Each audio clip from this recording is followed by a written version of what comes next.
Welcome and good morning. This morning we'll have Secretary of Health and Human Services, Dr. Tom Price, and Federal Emergency Management Agency Administrator Brock Long are here to deliver an update on interagency support to state, local, Commonwealth, and territory response efforts for Hurricane Irma. Following that, they will take some questions. So, Administrator Long and Secretary Price.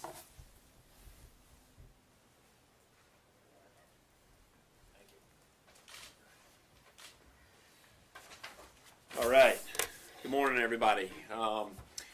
Very similar to Harvey, there's a unified effort to lean forward to help our island partners as well as our CONUS U.S. state partners to achieve their response and recovery goals. Starting with the islands, the goal right now is to stabilize the Virgin Islands and Puerto Rico to make sure that we are addressing all life safety and life-sustaining issues, and we're in really good position to help them do that. There's great communication with both governors in the island communities, and the objectives are very clear. Emergency power and restoring power, life-saving, life-sustaining commodities, emergency communications, and security. So those are the goals that we are currently supporting, and this is a massive effort. Because of the logistical nature of being able to access islands, we are very proud to have our partners with the Department of Defense. They've provided over 6 different Navy ships in the area that will be operating today to help us accomplish, or help our island partners accomplish their goals. Moving on, obviously, Hurricane Irma continues to be a threat that is going to devastate the United States and either Florida or some of the southeastern states. This is a complex forecast. Anybody from Alabama to North Carolina should be watching this storm very closely. The forecast and the direct impacts of this storm have yet to be determined because, one, it's a very powerful storm, but the nature of the curve in that forecast after 72 hours is going to be the key to see who gets the worst impacts here. It's not a question of if Florida is going to be impacted, it's a question of how bad Florida is going to be impacted and where the storms ends up over the next 4 to 5 days as it passes inland. And I think it's very important to point out, anytime the center of circulation of that storm travels inside that forecast error cone, whether it's on the left-hand side or the right-hand side, it's a good forecast. And then you have to, add into that the maximum radius winds, how far out hurricane winds extend from that center of circulation. So that's why I'm saying anybody right now from Alabama to basically North Carolina needs to be monitoring and taking preparations. Obviously, there's a lot of evacuation activity taking place in Florida over the last 24 to 48 hours. Heed all local warnings. The goal is get out of a storm surge vulnerable area. That is wind-driven coastal storm surge flooding waters coming on shore. That's the most devastating hazard associated with hurricanes. Get out of that storm surge area and get into a facility that can withstand the winds. That doesn't mean you have to travel hundreds of miles to do so, but get out of the storm surge area into a facility that can withstand the winds. Later today, I know that other states are also considering evacuation movement, and the jurisdiction to ask or call for mandatory evacuations may be directed by the governor or your local officials. So make sure you understand who issues that warning, why you're being moved, and take precautions. Obviously, Governor Scott has been leaning very far forward. We have been in support of Governor Scott. We're helping him to address the fuel issues. Yesterday, the president proactively waived with the Jones Act to be able to supply more fuel to help the governor get more fuel into his state. The president has been very quick to also issue disaster declarations in support of the response movements that are going forward. And we will continue to work with our partners. With me today is Secretary Price from HHS. Obviously, emergency management, as I've been saying, is a partnership. It's not only a partnership across the federal government, it's a partnership through all levels of government, all the way down to the citizens that we saw proactively step forward in Harvey. We're going to need that same whole community approach today. And with me is Secretary Price. I'd like to turn it over to him for a few words about health and medical issues. Thanks, Brock. Anytime in an emergency, you want to make certain you've got the best people coordinating, and I can tell you that the American people couldn't be more proud of the folks at FEMA and the leadership that Brock Long and his team are giving. I want to share a few words about Harvey and then turn to Irma. In terms of Harvey, we remain in the response and recovery efforts that continue. The life-saving activities are transferring to life-sustaining activities. Still have about 16,000 people in shelter. From a health standpoint, there are 4 hospitals that remain closed. This comes down from a high of about 30 hospitals that were closed at the peak.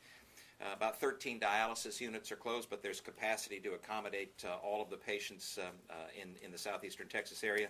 26 nursing homes remain closed, but again, the capacity has been able to handle patients who are moved from those nursing homes.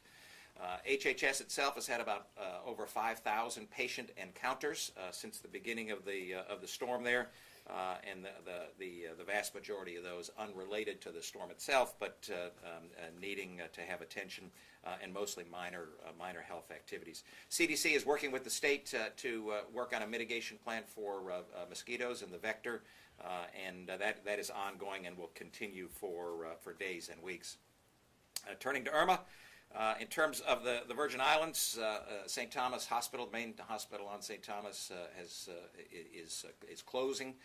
The critical patients have been evacuated already, and the remainder of those patients will be evacuated today, either to St. Croix or to Puerto Rico. And in terms of Florida, this, as Brock said, this remains a remarkably dangerous storm, and the window to get yourself in the right spot for weathering the storm, either evacuating or weathering the storm, is closing rapidly. Health and Human Services and others, along with FEMA's direction, have pre-deployed a number of individuals, either in Atlanta or southern Georgia, as well as in Dallas, preparation for moving into Florida as the need arises and as the local individuals in the state request. We have extended waivers so that medications can be provided for a longer period of time through pharmacies, and I would encourage individuals to take advantage of that. One of the things that HHS does is to identify those folks that are electricity dependent for their health needs.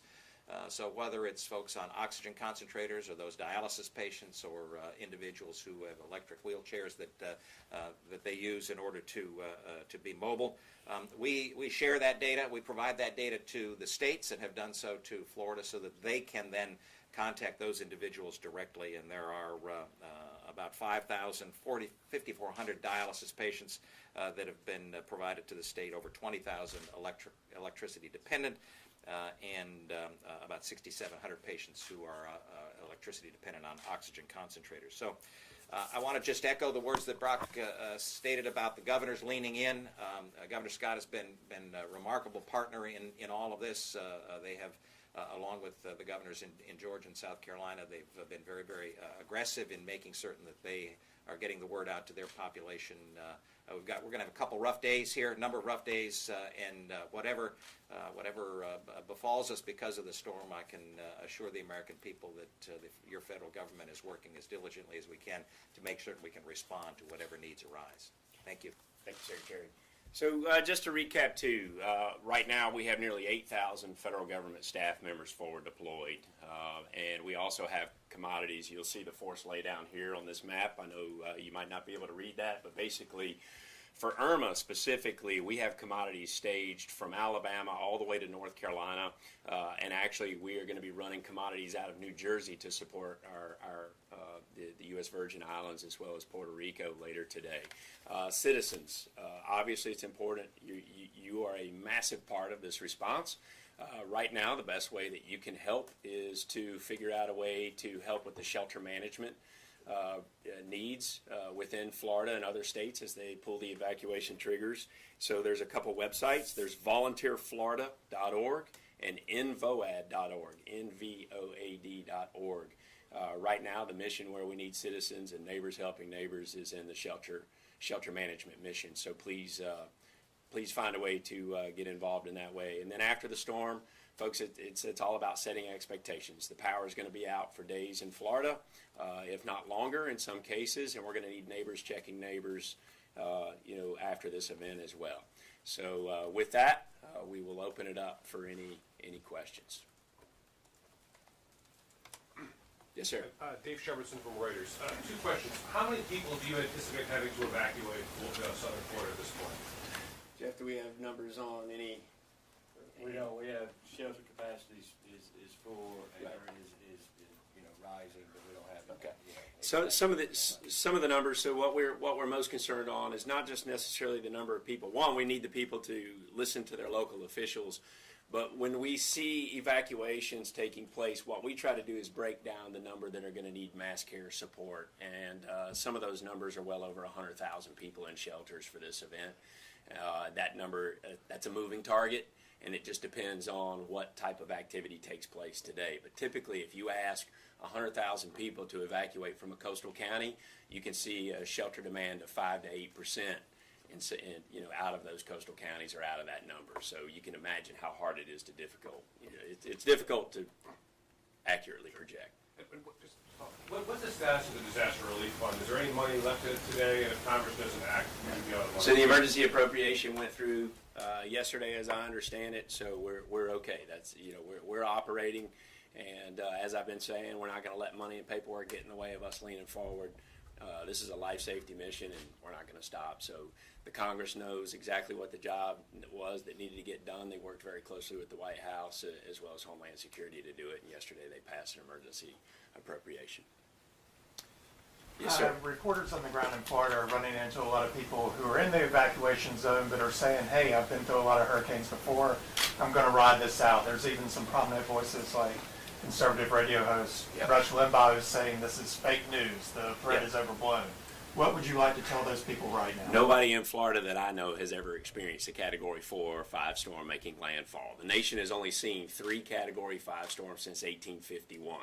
Labor Day storm of 35, and then you had Camille in 69, and you had Andrew in 92. And Andrew was a very, very small, compact Category 5 compared to what we're seeing here in Irma. Even though it's, each Category 5 storm is tremendously different because of the maximum radius winds and the elements that it brings with it. So I can guarantee you that I don't know anybody in Florida that's ever experienced what's about to hit South Florida. So they need to get out. They need to get out and listen and heed the warnings. Jeffrey Cook from ABC News. Can you talk about the differences and the challenges between Harvey and Irma and having the preparedness on the preparedness? So Harvey was a different storm. Harvey was a rapidly intensifying storm that didn't have good steering currents. And what that means is that one, the intensity came up very quickly. It made a real impact into Port Arthur and Aransas, Texas, and basically moved up to the state, lost its steering currents over 5 days, and stalled out, which means copious amounts of rain. This storm is different. The key here is when it starts to slow down and make its turn north, and then we'll have a better idea of the true impacts that we're going to see in Florida or in the southeast. But the bottom line is that the steering currents and the model guidance is very clear on this one, that it is going to basically come up the Florida Peninsula, and there is a lot of certainty in this forecast. We didn't have certainty in Harvey. CBS News. Obviously, flooding is a big concern for evacuation areas, and perhaps this is for Secretary Price, but is there a significant health concern with some of the flood water and water contamination? Well, absolutely. Anytime you have standing water for an extended period of time, then there are resultant challenges that occur. The way that we manage that is to test the water, make certain that we know what's in the water and what the health challenges are.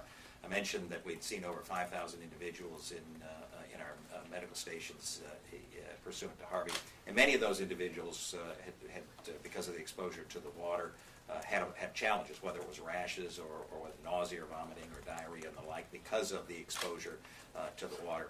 We're working on getting tetanus vaccination to individuals who were both in Harvey and any flood challenges that exist. The biggest challenge from a health standpoint in these storms, however, is making certain that those folks with chronic illnesses and chronic diseases are able to hook back up with their providers.